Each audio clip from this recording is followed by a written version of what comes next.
Joan of Arc. Martyr, saint and military leader Joan of Arc, acting under divine guidance, led the French army to victory over the English during the 100 Years' War. Who was Joan of Arc? A national heroine of France, at age 18 Joan of Arc led the French army to victory over the English at Orléans. Captured a year later, Joan was burned at the stake as a heretic by the English and their French collaborators. She was canonized as a Roman Catholic saint more than 500 years later, on May 16, 1920. Historical background. At the time of Joan of Arc's birth, France was embroiled in a long-running war with England known as the 100 Years' War. The dispute began over who would be the heir to the French throne. By the early 15th century, northern France was a lawless frontier of marauding armies. Early life. Joan of Arc, nicknamed the Maid of Orléans, was born in 1412, in Domremy, France. The daughter of poor tenant farmers Jacques d'Arc and his wife, Isabelle, also known as Romy, Joan learned piety and domestic skills from her mother. Never venturing far from home, Joan took care of the animals and became quite skilled as a seamstress. In 1415, King Henry V of England invaded northern France. After delivering a shattering defeat to French forces, England gained the support of the Burgundians in France. The 1420 Treaty of Troyes granted the French throne to Henry V as regent for the insane King Charles VI.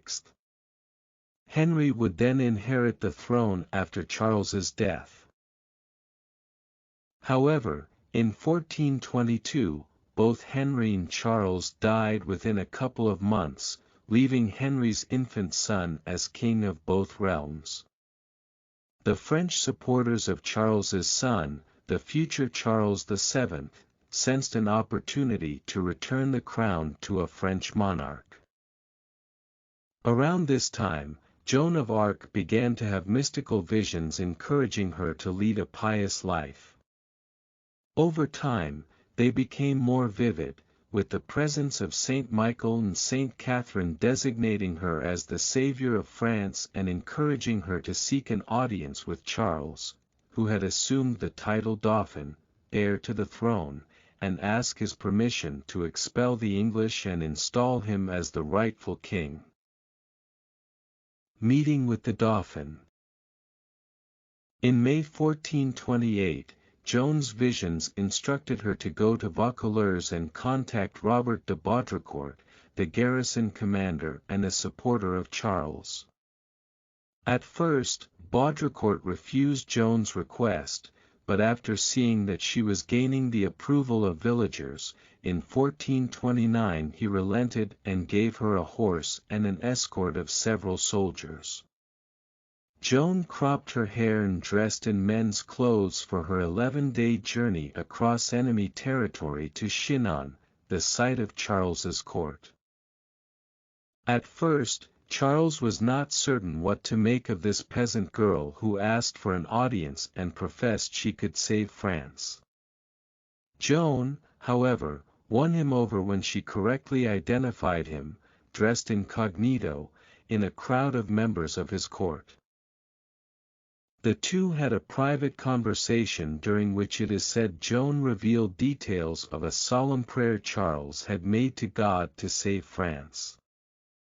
Still tentative, Charles had prominent theologians examine her. The clergyman reported they found nothing improper with Joan, only piety, chastity and humility. The Battle of Orléans. Finally, Charles gave the 17-year-old Joan of Arc armor and a horse and allowed her to accompany the army to Orléans, the site of an English siege. In a series of battles between May 4 and May 7, 1429, the French troops took control of the English fortifications. Joan was wounded but later returned to the front to encourage a final assault. By mid-June, the French had routed the English and, in doing so, their perceived invincibility as well. Although it appeared that Charles had accepted Joan's mission, he did not display full trust in her judgment or advice. After the victory at Orleans, she kept encouraging him to hurry to Reims to be crowned king, but he and his advisers were more cautious. However, Charles and his procession finally entered Reims, and he was crowned Charles VII on July 18, 1429. Joan was at his side, occupying a visible place at the ceremonies. Capture and trial. In the spring of 1430, King Charles VII ordered Joan to Compiègne to confront the Burgundian assault. During the battle, she was thrown off her horse and left outside the town's gates. The Burgundians took her captive and held her for several months, negotiating with the English, who saw her as a valuable propaganda prize. Finally, the Burgundians exchanged Joan for 10,000 francs. Charles VII was unsure what to do. Still not convinced of Joan's divine inspiration, he distanced himself and made no attempt to have her released. Though Joan's actions were against the English occupation army, she was turned over to church officials who insisted she be tried as a heretic. She was charged with 70 counts, including witchcraft, heresy and dressing like a man. Initially, the trial was held in public, but it went private when Joan bettered her accusers. Between February 21 and March 24, 1431, she was interrogated nearly a dozen times by a tribunal, always keeping her humility in steadfast claim of innocence. Instead of being held in a church prison with nuns as guards, she was held in a military prison. Joan was threatened with rape and torture, though there is no record that either actually occurred. She protected herself by tying her soldiers' clothes tightly together with dozens of cords. Frustrated they could not break her, the tribunal eventually used her military clothes against her, charging that she dressed like a man. Death.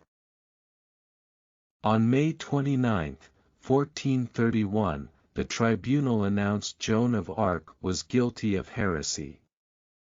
On the morning of May 30, she was taken to the marketplace in Rouen and burned at the stake, before an estimated crowd of 10,000 people. She was 19 years old.